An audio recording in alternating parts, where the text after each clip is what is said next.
I'm honored to give the Blashfield Address. Unfortunately, I can't be here today. Thank you very much.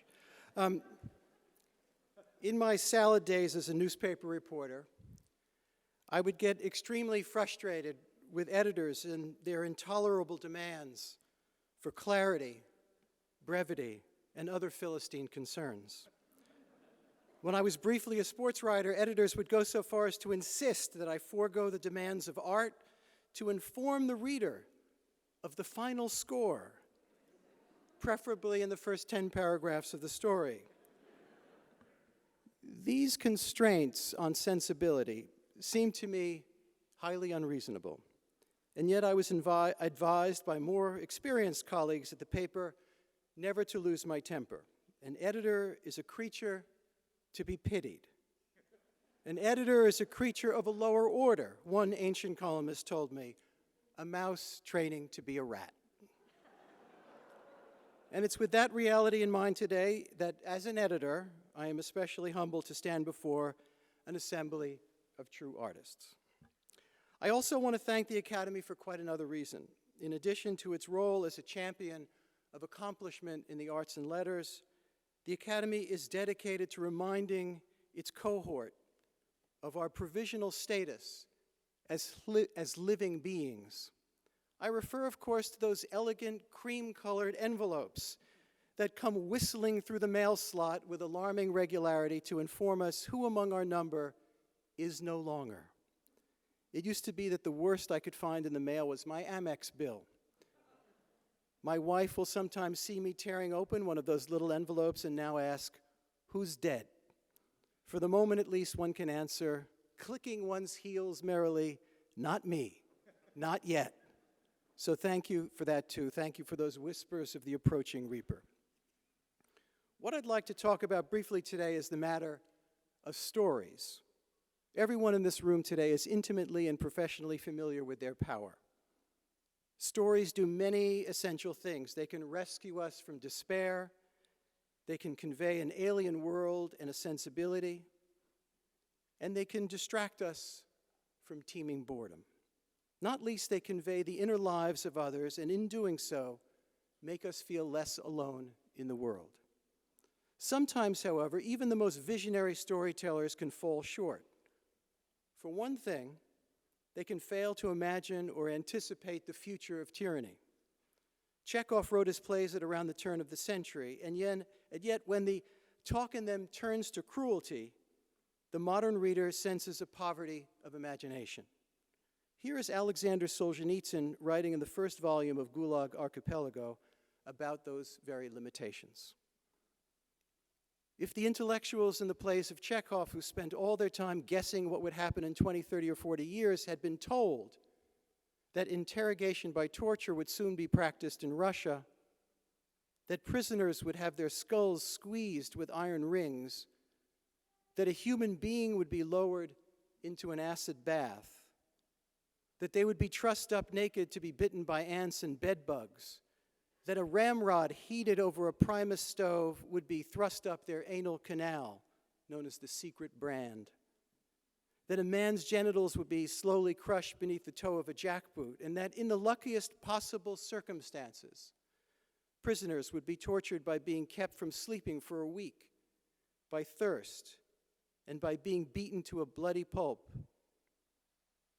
Not one of Chekhov's plays would have gotten to its end, because all the heroes would have gone off to insane asylums. So it's notable that when certain writers do bring the news in advance, it's an exception. It doesn't happen very often. Orwell managed this. So does Yevgeny Zamyatin in his novel, We.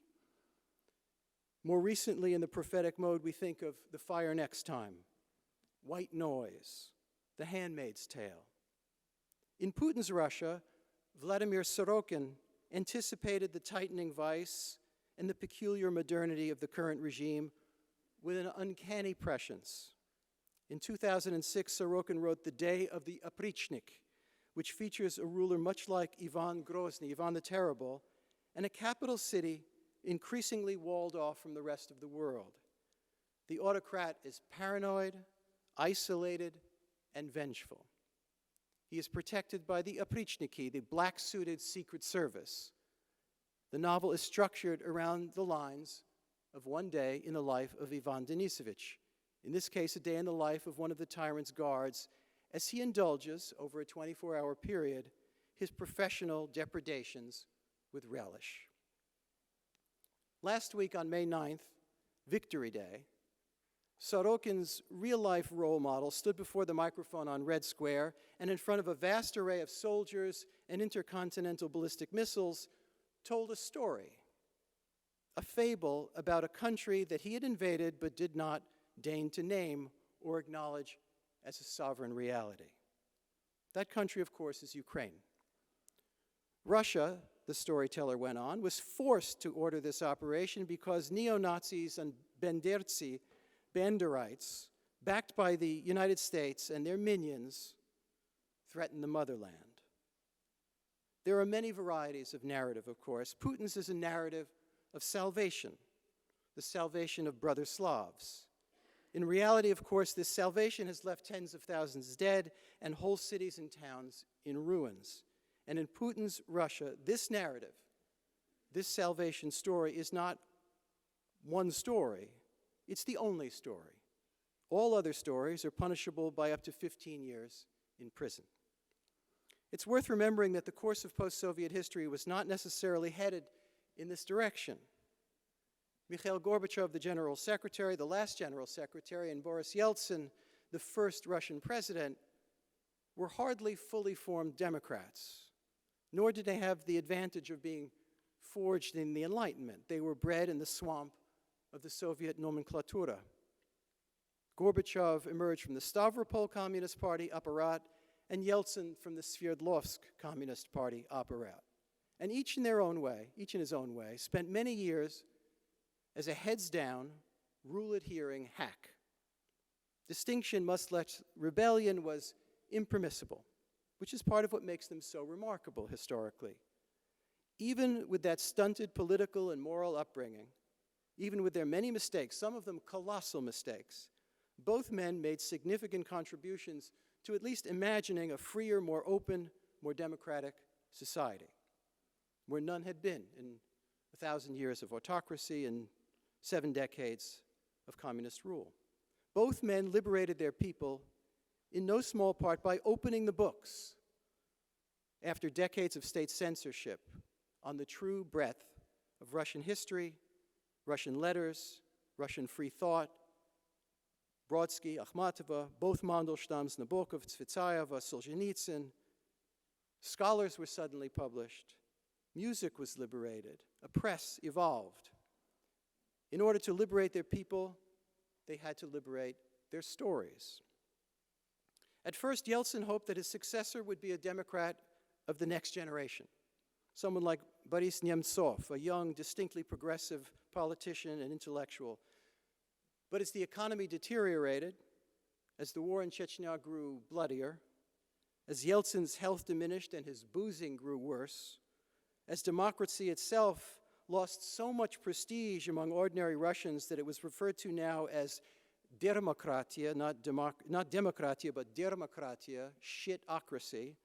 After all that, Yeltsin turned instead to a stalwart of the secret services.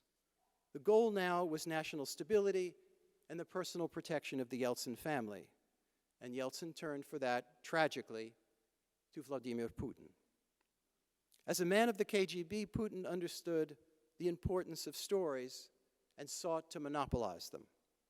Television at that time, for example, was relatively free. Every week, the station called NTV aired a show of acidic political satire called Kukli, or puppets. And as soon as he gained national political prominence, Putin got his own puppet on that show.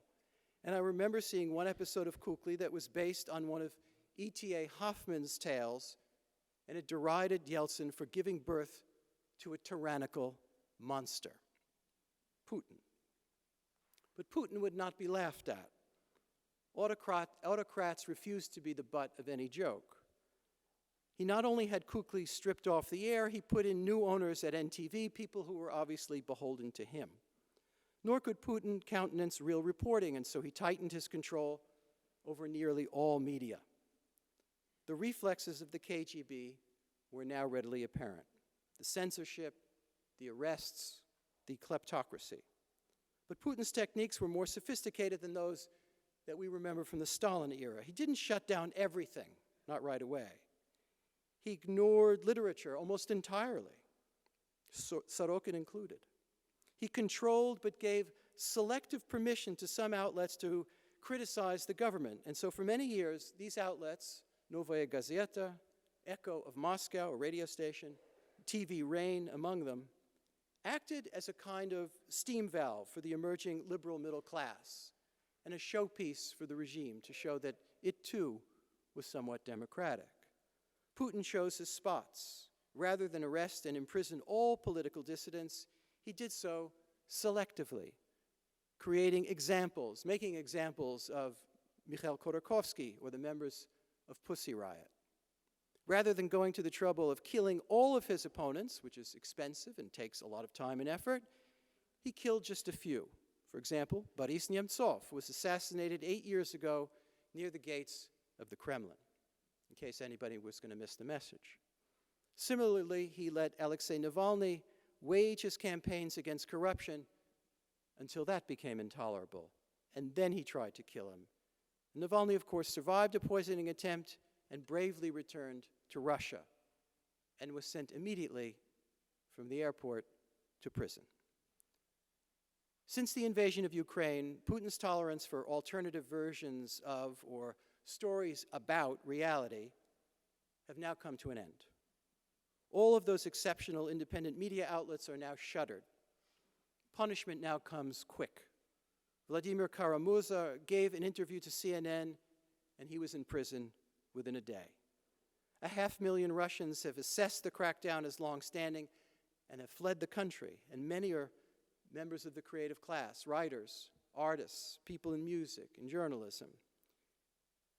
Now, in 1968, when the Soviet Union invaded Czechoslovakia, 8 people, eight Moscow intellectuals, including the poet Natalia Gorbanevskaya, went to Red Square to protest.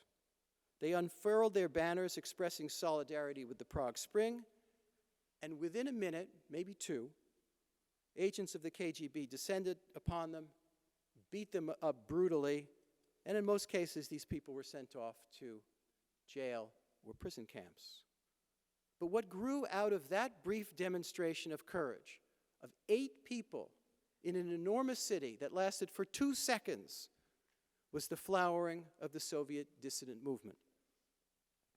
And today, despite the crackdown, despite the flow of so many Russians out of the country, we're seeing moments of brave resistance.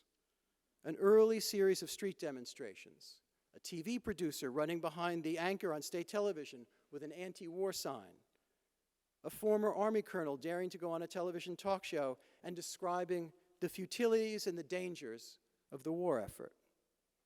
On May 9th, the day of Putin's Victory Day speech, 2 young tech-savvy journalists posted dozens of anti-war messages and stories on the homepage of lenta.ru, a pro-government news outlet and website.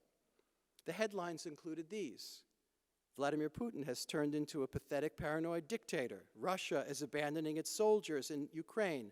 Putin's closest associate wants to take Russia back 100 years. These were all stripped off the air within moments, but the resonance to the Red Square demonstration in 1968 was clear. We ought to take some inspiration from such courage. We should not feel smug and somehow superior to the crisis being experienced not only in the war in Ukraine, where the suffering is the greatest, of course, but among ordinary Russians who oppose the war. The autocratic instinct to stifle or extinguish rival stories is hardly foreign to us. The United States is not Russia, and Tucker Carlson does not command the same ubiquity as Putin's propagandists. And yet our vulnerability is made painfully obvious when we see that 40% of our population in the United States believes the last election was stolen, Republican office holders and candidates routinely traffic in conspiracy theories that were once limited to lunatic handbills handed out in places like, I don't know, Penn Station at midnight. We see Trump supporters across the country trying to stifle the study of racial injustice in the schools. We hear about books being put on blacklists, libraries being pressured to restrict access to books deemed obscene or politically undesirable. That's in this country, with a multitude of media, with literature relatively uncensored, with nobody like me being ushered off to jail. As they say in dissident circles, when nothing is true, everything is possible. We've certainly seen that in this country in recent years. As writers and artists, as citizens, we cannot depend on a decent outcome. Alarm is an imperative.